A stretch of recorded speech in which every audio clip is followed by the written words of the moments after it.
À l'appel de la CGT, Force ouvrière, la FSU, Solidaire et le Parti de gauche, un rassemblement avait lieu à Bergerac, suivi d'un défilé contre l'accord sur l'emploi signé entre le MEDEF, la CFDT, CGC et la CFTC, à la veille de la présentation au Conseil des ministres d'un projet de loi. Valère Blondel, bonsoir, donc vous êtes représentant Force ouvrière, oui. Vous travaillez à l'EHPAD de la Madeleine à Bergerac, et donc ce soir vous êtes présent pour un rassemblement intersyndical, enfin il y a CGT, Force ouvrière, FSU et les Solidaires. Et quelques partis politiques. Et quelques partis politiques. Bien, alors un accord a été signé entre le MEDEF et certains syndicats comme la CFDT, la CGC je crois, et la CFTC.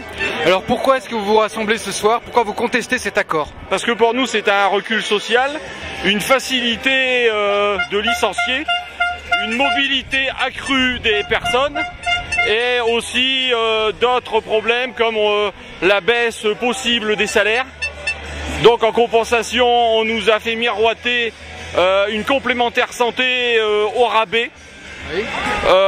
On nous fait aussi des propositions au niveau des chômeurs, c'est-à-dire un système de recherche de leur indemnité, mais en fin de compte c'est encore eux qui payent. Et évidemment le MEDEF a vu tout à fait son intérêt et a donc signé majoritairement, tous les syndicats patronaux ont signé. Alors je crois qu'un des sujets de tension par rapport à cette journée, c'est que cet accord pourrait donner lieu à une loi, d'après ce que j'ai compris. Voilà. Est-ce que ça reviendrait à remettre en cause, il y a beaucoup de voix, est-ce que ça reviendrait à remettre en cause le droit du travail? Tout à fait, on fait une régression sociale, organisée en plus par un gouvernement qui se dit de gauche. On a déjà eu les retraites avec le gouvernement Sarkozy, et maintenant avec un gouvernement qui se dit de gauche, on est encore en train de taper plus sur les ouvriers. Bien, donc au niveau national, une grande déception de la part de votre syndicat et de la CGT aussi, on verra tout à l'heure.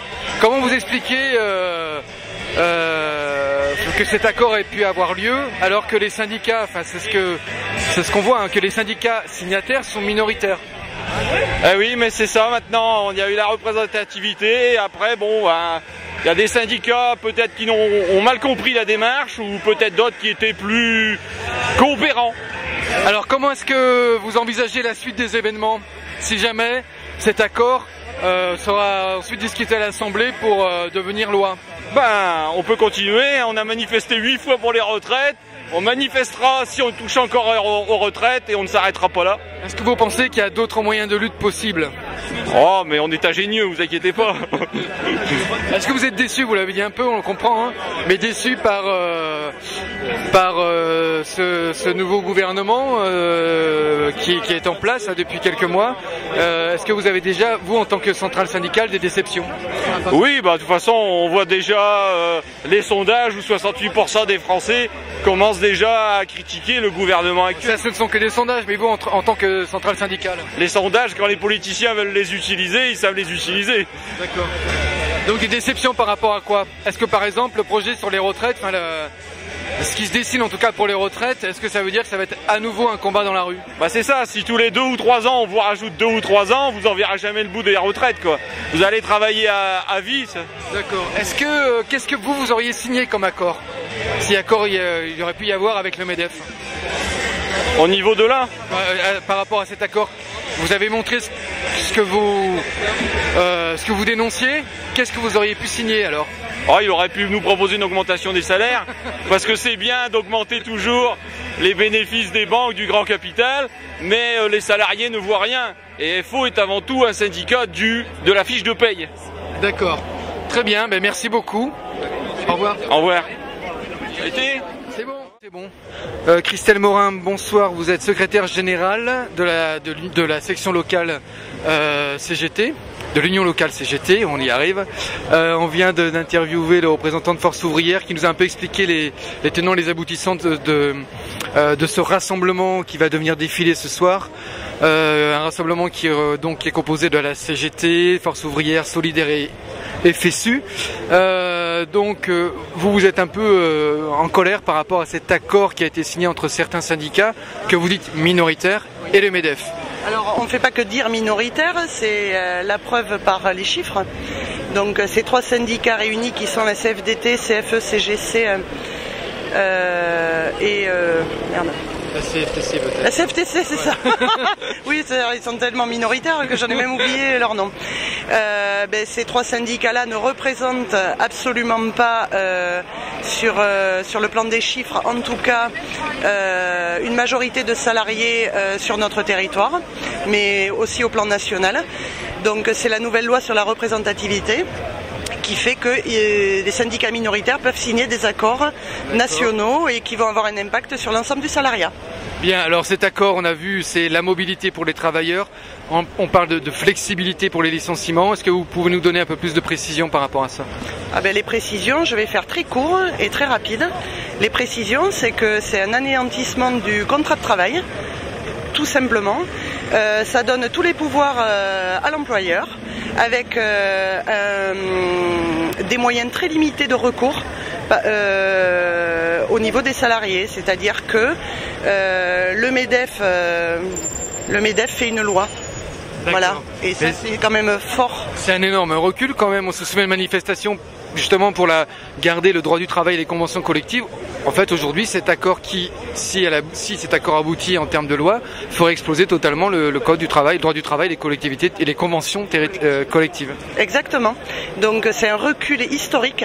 Alors c'est pas un accord historique, hein. Bien sûr, on va pas avoir le même discours que le MEDEF. Donc ça, c'est un recul par contre historique. Ça touche en fait à toutes les garanties que pouvaient avoir des salariés qui partent de leur temps de travail, de la décision que peut prendre un employeur à tout moment sans consulter quiconque, tant sur le contenu et l'organisation du travail et les conditions que sur le fait de licencier quelqu'un.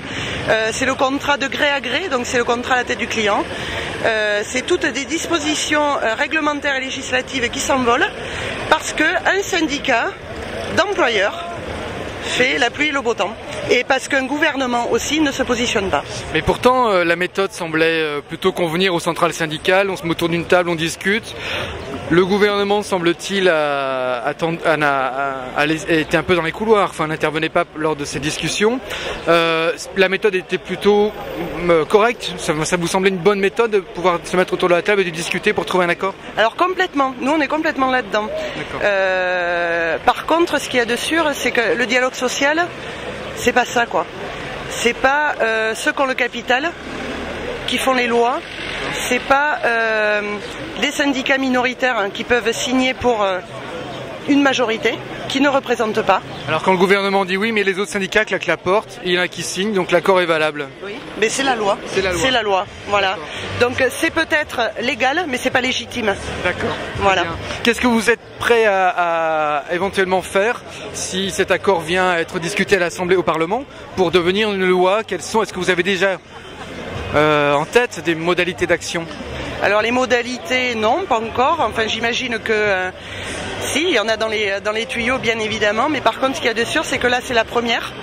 Et que de toute façon, on ne lâchera pas parce que là, c'est quand même un socle commun.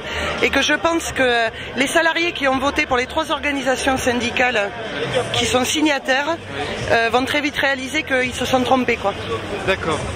Merci beaucoup. Je vous en prie, bonne fin de journée. Merci. Au revoir. Merci.